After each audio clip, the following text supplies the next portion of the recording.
तलाक। आज के समय में ये शब्द काफी आम हो गया है। तलाक के बाद गुजारे भत्ते का प्रावधान है, जहां पति से अलग होने के बाद पत्नी का अधिकार है कि वो अपने गुजारे के लिए खर्च मांग सकती है, लेकिन कुछ हालातों में पति उस गुजारे भत्ते को देने से इनकार कर सकता है और बच सकता है।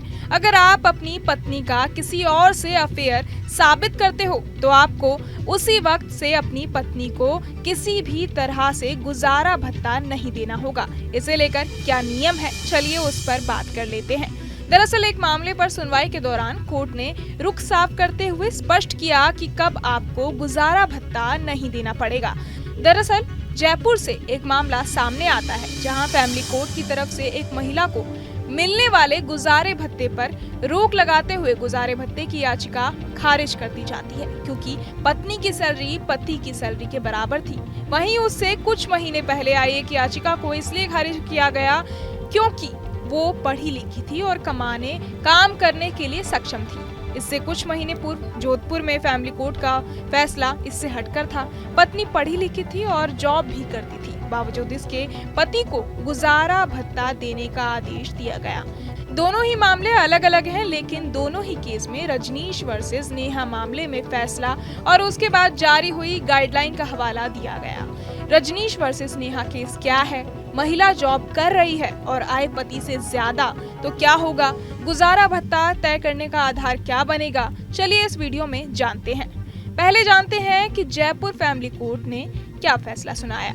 पति पत्नी के बीच विवाद होने पर तलाक का मामला फैमिली कोर्ट पहुंचा था। पत्नी ने गुजारा भत्ता याचिका में बताया कि उसका पति पेशे से डॉक्टर है। उसकी पति की मासिक आय 2.50 लाख रुपए है, इसलिए निर्वाह भत्ते यानी गुजारा भत्ते के 75,000 रुपए हर महीने दिलाए जाएं। जवाब में पति ने कहा कि उसकी पत्नी बैंक में मैनेजर है, वो तमाम कटौतियों के बाद हर महीने 70,939 रुपए सैलरी मिल रही है। ऐसे में उसका प्रार्थना पत्र कानूनी रूप से योग्य नहीं है। इस मामले में फैसला सुनाते हुए फैमिली कोर्ट ने सुप्रीम कोर्ट के नेहा बनाम रजनीश केस का हवाला दिया। कोर्ट ने कहा कि केवल लग्जरी लाइफ जीने के लिए भरण पोषण दिलाया जाना न्यायोचित नहीं है। उपलब्ध दस्तावेजों के आधार पर तय है कि पति और पत्नी समान रूप से उच्च शिक्षित हैं, दोनों उच्च पद पर कार्यरत होकर लगभग समान वेतन अर्जित कर रहे हैं। ऐसे में प्रार्थना पत्र अस्वीकार किया जाता है। अब जानते हैं कि क्या था रजनीश वर्सेस नेहा केस। पति पत्नी के बीच विवाद होने पर तलाक का मुकदमा महाराष्ट्र से जुड़ा है। मामले में पत्नी नेहा ने नागपुर की फैमिली कोर्ट में 2013 में भरण पोषण की मांग करते हुए याचिका लगाई। कोर्ट ने 24 अगस्त 2015 को फैसला देते हुए भरण पोषण के लिए नेहा को 15,000 रुपए और बच्चे को 5,000 रुपए महीने देने का आदेश सुनाया था। इसके बाद रजनीश ने सुप्रीम कोर्ट में अपील कर दी थी। सुप्रीम कोर्ट ने मामले में रजनीश से 2005-2006 का income tax return, passport copy मांगे और उसकी पत्नी को नोटिस जारी किया। सुप्रीम कोर्ट ने अंतरिम भरण पोषण के लिए अपील करता रजनीश को 5 लाख रुपए पत्नी को भुगतान करने का आदेश दिया।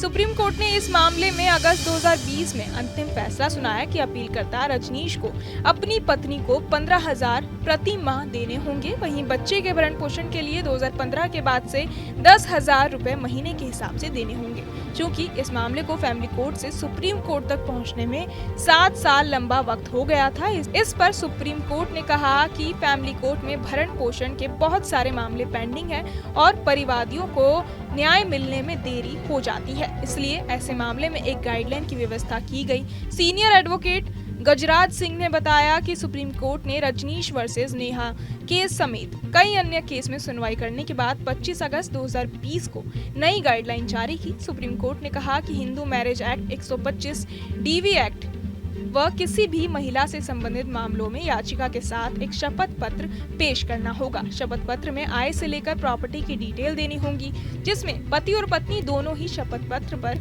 अपनी अपनी इनकम, खर्चों से लेकर आय व्यय के बारे में बताएंगे। शपथ पत्र में ये भी बताना होगा कि वो कितना पढ़े लिखे हैं, कहाँ पर जॉब करते हैं, उनकी सैलरी कितनी है, कितना टैक्स चुकाते हैं, ITR भी दिखानी होगी, उनका खर्च कितना है और अगर कोई लोन है तो कितना है, संपत्ति कितनी है, दोनों का लिविंग स्टैंडर्ड कैसा है, दोनों ही पक्षों को पूरी डिटेल शपथ पत्र के साथ देनी होती है। सुप्रीम कोर्ट ने ये भी कहा कि अगर शपथ पत्र में कोई सैलरी और प्रॉपर्टी कम बताएगा या खुद बेरोजगार बताकर शपथ पत्र पेश करेगा, खुद का मकान होते हुए भी किरायनामा बनवाकर किराएदार के रूप में रहना बताएगा, तो धारा 340 के तहत मुकदमा दर्ज कराया जाएगा, उसके खिलाफ दंडात्मक कार्रवाई होगी। न्यूज नेशन अब व्हाट्सएप पर खबरों के ताजा अपडेट के लिए न्यूज नेशन के इस QR कोड को स्कैन करें।